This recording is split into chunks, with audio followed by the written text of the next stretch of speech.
Hello বন্ধুরা, welcome to only sports view. তো এই ভিডিওতে আবারও আইএসএল নিয়ে আপডেট রয়েছে। তো আইএসএল একটা ট্রান্সফার আপডেট রয়েছে এবং তার পাশাপাশি মোহনবাগান ইস্টবেঙ্গলকে নিয়ে আপডেট রয়েছে কালকে ডার্বি ম্যাচের আগে। তো মোহনবাগান ইস্টবেঙ্গলের কোচ তারা কি বললো, তো সেই বিষয়েও কিছুটা আপডেট রয়েছে। তো ভিডিওটি সবাই শেষ পর্যন্ত দেখতে থাকো, আর চ্যানেলে নতুন হয়ে থাকলে চ্যানেলটি সাবস্ক্রাইব করে পাশে থাকা বেল আইকনটি অন করে পাশে থেকো। তো সেখানে যদি প্রথমে মোহনবাগানের অনিরুদ্ধ থাপাকে নিয়ে আপডেট দেওয়া যায়, তো অনিরুদ্ধ থাপাকে নিয়ে তোমাদের যেরকমটা জানিয়েছিলাম, অনিরুদ্ধ থাপা শুধু ডার্বি না, তাছাড়াও সে 2-3টে ম্যাচ থেকে ছিটকে যেতে পারে। তো সেরকমটাই খবর এসছে যে অনিরুদ্ধ থাপা প্রায় 10 থেকে 15 দিনের জন্য ছিটকে গেছে। কমপক্ষে 10 থেকে 15 দিন সে খেলতে পারবে না, মাঠের বাইরে থাকবে। তো সেখানে অনিরুদ্ধ থাপা সে শুধু ডার্বি থেকেই নয়, আরও 2-3টে ম্যাচ থেকে সে ছিটকে যেতে চলেছে। তো সেরকমটাই আপডেট রয়েছে। তো সেখানে অনিরুদ্ধ থাপা যে ছিটকে গেছে, তো সেটা মোহনবাগান কোচের মলিনার জন্য খুবই বড় দুঃসংবাদ একটা। তো সেখানে অনিরুদ্ধ থাপা যে ভরসা দিচ্ছিল মাঝমাঠে, তো সেই ভরসাটা মিস করবে মোহনবাগান কোচ মলিনা। তো সেখানে দেখা যাক অনিরুদ্ধ থাপার জায়গায় ডার্বিতে কে স্টার্ট করে, সাহাল নাকি দীপক তাংরি, তো সেটাই দেখার। মোহনবাগানের প্রাক্তন বিদেশি হুগো বুমোস সে মোহনবাগানকে নিয়ে কি বললো ডার্বির আগে।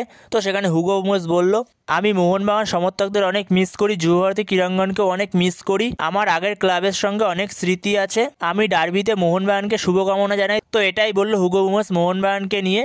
তো এরপরে জেমি ম্যাকলারেন কলকাতা ডার্বির ম্যাচের আগে সে কি বললো সাংবাদিক সম্মেলনে, তো সেখানে জেমি ম্যাকলারেন সে বলেছে, ডার্বিতে ঘরের মাঠে সমর্থকদের মিস করব, বড় ম্যাচ অবশ্যই বিশেষ গুরুত্ব বহন করে, আমরা এই ম্যাচ জেতার জন্যই মাঠে নামবো। তো এটাই বলেছে জেমি ম্যাকলারেন সাংবাদিক সম্মেলনে। এরপরে একজন বিদেশি প্লেয়ারকে নিয়ে আপডেট রয়েছে, যার নাম হচ্ছে মার্ক আন্ড্রে সিমেরবক, যাকে সাইন করে নিয়েছে মোহামেডান এসসি। তো মোহামেডান এসসি এই মার্ক আন্ড্রে সিমেরবককে সাইন করে নিয়েছে, যার বয়স হলো 30 বছর, যে এর আগে বুন্দেসলিগাতে খেলেছে এবং ইউরোপা লিগেও খেলার তার অভিজ্ঞতা রয়েছে এবং তার মার্কেট ভ্যালু হলো 1.2 কোটি টাকা। তো সে একজন অস্ট্রিয়ার সেন্টার ফরওয়ার্ড। তো সে সেন্টার ফরওয়ার্ডের পাশাপাশি লেফট উইং এবং সেকেন্ড স্ট্রাইকারও খেলতে পারে। তো এই প্লেয়ারটা 1 জুলাই 2024-এর পর থেকে সে ফ্রি এজেন্ট ছিল এতদিন পর্যন্ত। তো তাকে সাইন করিয়ে নিয়েছে অবশেষে মোহামেডান এসসি।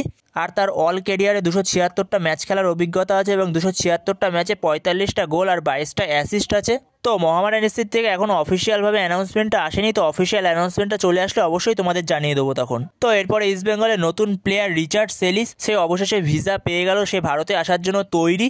তো কালকে সে ভারতে আসতে চলেছে, 11ই জানুয়ারি সে ভারতে আসতে চলেছে। তো ডার্বি ম্যাচের দিনে সে ভারতে আসতে চলেছে। তো সে ডাইরেক্ট গুয়াহাটিতে চলে আসবে, গুয়াহাটিতে এসে সে টিমের সঙ্গে জয়েন করবে, ইস্টবেঙ্গল টিমের সঙ্গে। তো সে কোনো রকম অনুশীলন ছাড়াই সে কালকে ডার্বি ম্যাচে ইস্টবেঙ্গলের রিজার্ভ বেঞ্চে থাকবে। তো সেখানে অস্কার বুজন তাকে কতটা গেম টাইম দেবে কালকে সেটা বলা মুশকিল, যেহেতু সে কোনো রকম অনুশীলন করেনি দলের সঙ্গে। কারণ দলের সঙ্গে কতটা মানিয়ে নিতে পারবে সেই বিষয়ে সন্দেহ রয়েছে, কারণ কোনো মতেই কোনো অনুশীলন করেনি সে, জাস্ট সে নেমেই। তো তাকে ম্যাচ খেলতে মনে হয় না নামিয়ে দেবে রিজার্ভ বেঞ্চে থাকলেও। তো সেখানে লাস্টের দিকে কিছুটা সময় দিলেও দিতে পারে, তো দেখা যাক কি হয়। তো এরপরে অস্কার বুজন সে এক কথায় বলতে গেলে সে মোহনবাগান টিমকে চ্যালেঞ্জ করলো। তো সেখানে মোহনবাগান টিম অনেকগুলো ম্যাচ শেষ মুহূর্তে গোল করে জিতেছে। তো সেখানে যদি মোহনবাগান টিমের ক্ষমতা থাকে তাহলে মোহনবাগান টিম ইস্টবেঙ্গলকে আটকে দেখাক, তো সেরকমই একটা মন্তব্য করেছে। তো এরকমই একটা মন্তব্য করেছে ইস্টবেঙ্গলের কোচ অস্কার ব্রুজন। তো সেখানে অস্কার ব্রুজনের কথা মতো ইস্টবেঙ্গল কি মোহনবাগানকে আটকাতে পারে কিনা, তো সেটাই দেখা যাক। তো এরপরে মোহনবাগানের কোচ মলিনা সে প্রেস কনফারেন্সে বলে, আমি ইস্টবেঙ্গল দলকে যথেষ্ট পরিমাণ সম্মান করি, তো ইস্টবেঙ্গল দল যথেষ্ট ভালো দল। তো সেখানে আমি এই ডার্বিটা জিতে সমর্থকদের উপহার দিতে চাই, তো এই ডার্বিটা মেনলি আমি সমর্থকদের জন্য জিততে চাই। তো এরপরে যখন সাংবাদিক মলিনাকে প্রশ্ন করে যে ইস্টবেঙ্গল সেকেন্ড হাফে শুরুর 25 মিনিট মারাত্মক ফুটবল খেলছে, তো সেখানে ইস্টবেঙ্গলকে আটকানোর জন্য কি আলাদা কোনো পরিকল্পনা আছে কিনা, তো সেখানে মলিনা বলে যে না, ওরকম কোনো পরিকল্পনা আমার নেই। তো সেখানে ফুটবল খেলাটা 90 মিনিটে, তো 90 মিনিট অবধি আমার ছেলেরা পুরো লড়ে যাবে ইস্টবেঙ্গলকে আটকানোর জন্য, কারণ ফুটবল খেলায় কোনো রকম টাইম হয় না, যে কোনো সময় গোল হতে পারে, যে কোনো সময় যা কিছু হতে পারে।